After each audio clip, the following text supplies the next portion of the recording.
College football got a huge ruling. So, for those that don't know, the NCAA now has a 5-year eligibility rule where you can be eligible for up to 5 years depending on when you enroll in school. So, Colorado judge rules that NFL players that are on NFL preseason rosters, by the way, that had already exhausted their 5-year or their 4-year eligibility before this came into play should be eligible to return to school.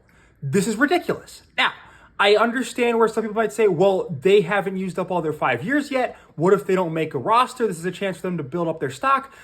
Okay, fine. But when you declare for the draft, and when you are in a sports draft, doesn't matter if it's MLB and NFL, whatever, you give up your college eligibility. If you sign a professional contract with a team, you give up your college eligibility. That's how it's always been. And it's big to me because it's, again, consequences to your actions.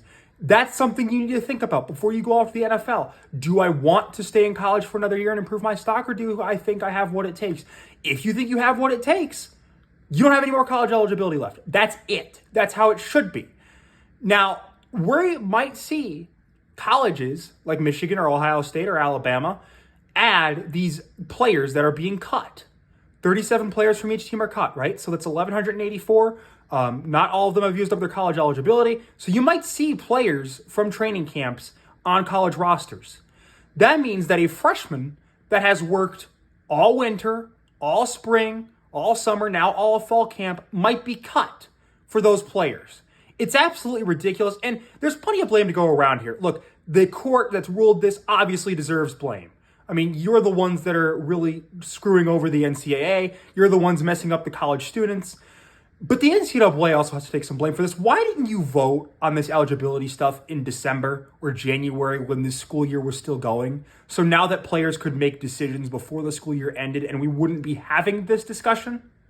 Look, the NCAA is not entirely at fault here, but they deserve some blame too. All right?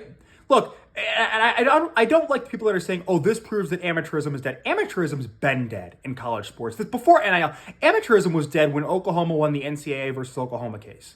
Okay, so this isn't about amateurism. This is about consequences to your actions and people now thinking that it's okay that, oh, well, since this rule didn't exist when I was in school and now it exists now, I can just go back with no harm done. No, that's not how things work.